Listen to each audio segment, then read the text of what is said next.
Good morning students. आज हम class 12th के चैप्टर फर्स्ट का रिलेशन एंड फंक्शन के अंदर रिलेशन के बारे में पढ़ेंगे।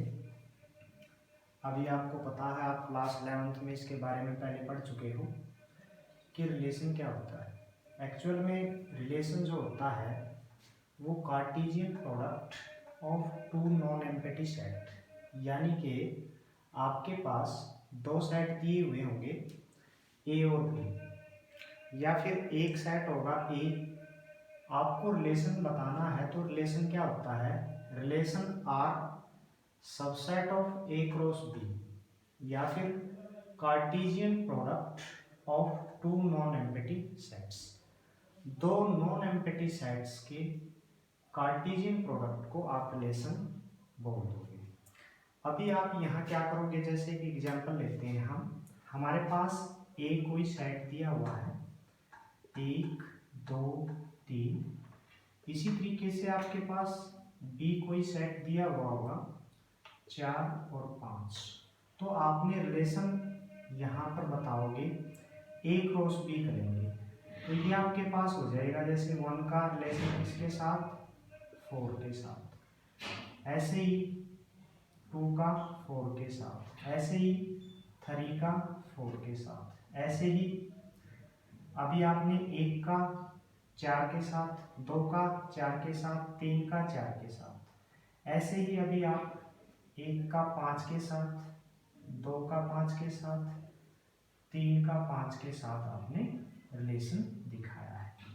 अभी ये आपके पास होता है एक सिंगल एलिमेंट, इसको आप बोलते हैं, ये आपका हो जाएगा सिंगल एलिमेंट, इसको बोलते हो आप ऑर्डर्ड पेयर। क्या होता है ये, ऑर्डर्ड पेयर। अब बात आती है, ये आपका यहाँ पर रिलेशन डिफाइंड हो चुका है, तो इसी को आप क्या बोलोगे, ये आपने कार्टेशियन प्रोडक्ट की है ए क्रॉस बी की, तो ये आपका रिलेशन डिफाइंड हो चुका है। अब रिलेशन कई तरीके से डिफाइन किया जा सकता है। अब बात आती है यहाँ पर जो रिलेशन होगा आपका, इसका फर्स्ट एलिमेंट, ये आप पहले पढ़ चुके हैं, first element of relation is called domain. वो आपका क्या कहलाता है, डोमेन। और जो सेकंड एलिमेंट होता है यहाँ पर, सेकंड एलिमेंट ऑफ आर, वो आपका हो जाएगा कोडोमेन। कोडोमेन, या फिर इसको आप क्या कहोगे, रेंज। इसको आप क्या कहोगे, रेंज कहोगे। तो इस तरीके से ये आपका रिलेशन का चैप्टर है। आपको रिलेशन के बारे में पता चल गया होगा कि व्हाट इज रिलेशन, रिलेशन क्या होता है। एक कार्टेशियन प्रोडक्ट होती है किसके बीच, दो नॉन एम्प्टी सेट्स के अंदर। अभी हम इसके टाइप्स के बारे में पढ़ेंगे, किस तरीके से आपके क्वेश्चन आते हैं, क्या पूछा जाता है। एग्जाम लेवल पर हम रिलेशन के पहले टाइप्स के बारे में यहाँ पर स्टडी करेंगे। इसके टाइप्स क्या क्या हैं, तो सबसे पहले हम इसके टाइप्स के बारे में जानेंगे कि रिलेशन के टाइप्स कितने होते हैं। और इम्पोर्टेंट मैं आपको यहाँ पर करवाऊँगा कि आपके इम्पोर्टेंट जो टाइप्स होते हैं इसके, उसके बारे में पढ़ेंगे। तो मैंने यहाँ पे लिखा है types of relation, types of relation. अब टाइप्स ऑफ रिलेशन के अंदर आपके पास सबसे पहले आता है यहाँ पर आइडेंटिटी, आइडेंटिटी रिलेशन। अब आइडेंटिटी रिलेशन क्या होता है, अभी जैसे एक आदमी से पूछा जाए कि आप अपनी कोई पहचान बताइए, तो वो कोई ना कोई आइडेंटिटी अपनी दिखाएगा, उसी से तो उसकी पहचान होगी। यानी कि अगर मेरे से पूछा जाए तुम्हारी आइडेंटिटी क्या है, तो मैं अपनी आइडेंटिटी के तौर पर पहचान पत्र, आधार कार्ड अपना ही दिखाऊंगा, न कि किसी दूसरे का। ऐसी ही आइडेंटिटी रिलेशन के अंदर आता है। तो आइडेंटिटी रिलेशन के अंदर आप क्या करोगे, इस तरीके से रिलेशन डिफाइंड होगा आपका R is equal to x y, such that x belong to A होगा और y बिलोंग टू b होगा।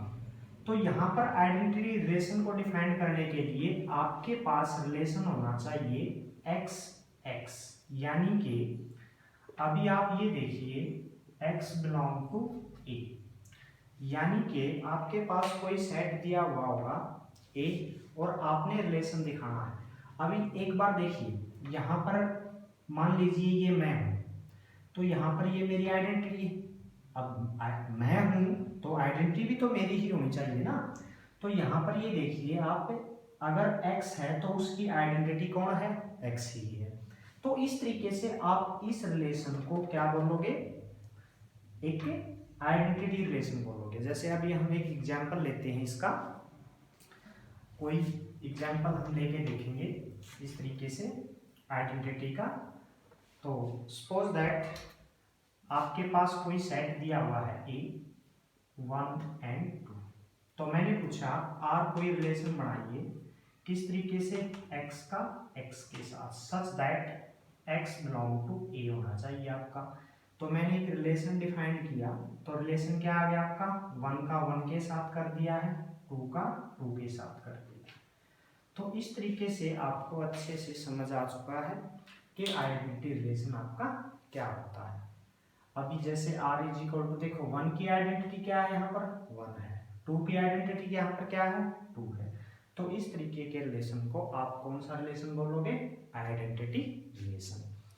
अभी इसके बाद आपके पास नेक्स्ट आता है, आइडेंटिटी के बाद हमारे पास इसका नेक्स्ट रिलेशन आ जाएगा सेकंड नंबर पे, वॉइड। इसका नाम एम्प्टी भी बोल सकते हो आप, एम्प्टी रिलेशन। अब जैसे ही इसके नाम से पता चलता है वॉइड एम्प्टी मतलब खाली। अभी जैसे मैंने आपसे पूछा कि भाई मेरे को एक ऐसा नंबर बताइए जो 5 से बड़ा हो और 3 से छोटा हो, तो क्या आप ऐसा नंबर बता सकते हैं, नहीं बता सकते, क्योंकि इस टाइप का कोई नंबर होता ही नहीं जो 5 से बड़ा हो और 3 से छोटा हो। तो रिलेशन के अंदर भी वही बात आती है। यहाँ पर एम्प्टी रिलेशन के अंदर r इज इक्वल टू, आपके पास मान लीजिए कोई भी रिलेशन नहीं है, 5। जैसे एक एग्जांपल लेंगे, मैंने लिखा है यहाँ पर ए कोई सेट दिया हुआ है 1 2 3 4 5, और मैंने बोला रिलेशन डिफाइन कीजिए आप x और y, उसमें 2 एलिमेंट ले लेना सच दैट इस तरीके से रिलेशन हो कि आप x में से y को घटाओ तो आपको 7 मिल जाएगी। अभी क्या ऐसा हो सकता है, यहाँ पर x भी आपका बिलोंग टू a होना चाहिए और y भी आपका बिलोंग टू a ही होना चाहिए। अभी हम एक चीज करके देखते हैं, इसी के साथ इसका रिलेशन बनाते हैं। जैसे मैंने अभी 1 और 2 लिया, 1 माइनस 2 किया आपने, क्या आपको 7 मिल जाएगा, नहीं मिला। ऐसे ही 2 माइनस 5 कीजिए, क्या आपको मिल जाएगा, नहीं मिल जाएगा। तो इस तरीके का रिलेशन आपका क्या कहलाता है, एक वॉइड रिलेशन कहलाता है, एम्प्टी रिलेशन कहलाता है। जैसे मैंने एक एग्जांपल और लिया, मैंने कहा कि आपकी क्लास, मान लीजिए इन क्लास 12th, आपकी क्लास 12th के अंदर मैंने कहा कि find out the first class student in your class, अपनी क्लास में से पहली क्लास के बच्चे निकालिए। तो आपकी 12th क्लास के अंदर फर्स्ट क्लास के बच्चे हो सकते हैं, नहीं हो सकते। तो इस टाइप का रिलेशन आपका क्या कहलाता है, एक वॉइड या एम्प्टी रिलेशन कहलाता है। अभी हम नेक्स्ट देखेंगे, नेक्स्ट आपका क्या आता है, आपके पास 2 टाइप्स हो चुके हैं इसके। अभी मैं इसका थर्ड टाइप लेके चलता हूँ। थर्ड टाइप के अंदर हमारे पास आता है, यहाँ पर, यहाँ आपने 2 टाइप पढ़े हैं, एक आइडेंटिटी रिलेशन पढ़ा है आपने, एक आपने दूसरे नंबर पर वॉइड एम्प्टी रिलेशन पढ़ा है। अब थर्ड नंबर पे आपके पास रिलेशन आता है यहाँ पर एक रिफ्लेक्सिव रिलेशन। अभी देखिए रिफ्लेक्सिव से ही नाम रिफ्लेक्सिव का मतलब क्या होता है, आप साइंस के अंदर पढ़ते हैं, मान लीजिए कोई रे है वो सरफेस से टकराई वापस रिफ्लेक्ट हो चुकी है, इस तरीके से यहाँ पर आपके पास एक रिफ्लेक्सिव रिलेशन होगा।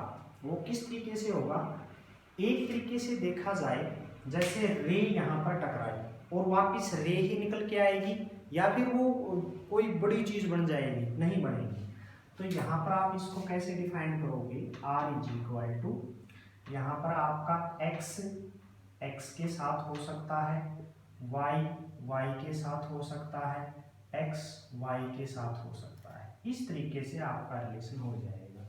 अभी मैंने आपको जैसे अभी बताया कि सर आपने रिफ्लेक्सिव बोला कि जो रे है वो रे ही आएगी, x का x के साथ, y का y के साथ, बट x और y का भी आपने दिखाया।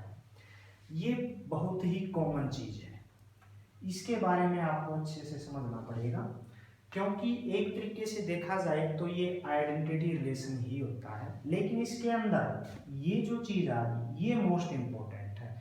इसके बारे में मैं आपको कंसेप्ट क्लियर करूंगा। अभी जैसे आपके पास क्या होना चाहिए, देखिए आपके पास क्या होगा, लेट ए सेट हम यहाँ पर लेते हैं 1 2, और रिलेशन आपने डिफाइन किया यहाँ पर 1 का 1 के साथ, 2 का 2 के साथ और 1 का 2 के साथ।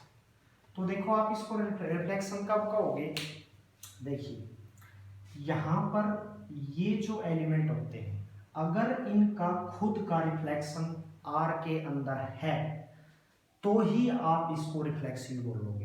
अभी देखिए यहाँ पर 1 है, 1 का खुद का रिफ्लेक्शन दिया हुआ है, ठीक है, 2 है, 2 का खुद का रिफ्लेक्शन दिया हुआ है, ठीक है, लेकिन जैसे ही मैं इसके अंदर 1 और 3 लिखूंगा तो यहाँ पर देखिए 1 का तो रिफ्लेक्शन है यहाँ पे, लेकिन 3 का रिफ्लेक्शन है इसमें, 3 3 है नहीं, तो आप इसको रिफ्लेक्सिव रिलेशन नहीं बोल सकते।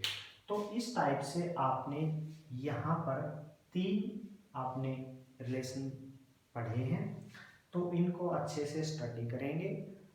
आगे के जो 2 या 3 रिलेशन आपके बचते हैं टाइप्स, वो नेक्स्ट वीडियो में आपको बता दिए जाएंगे।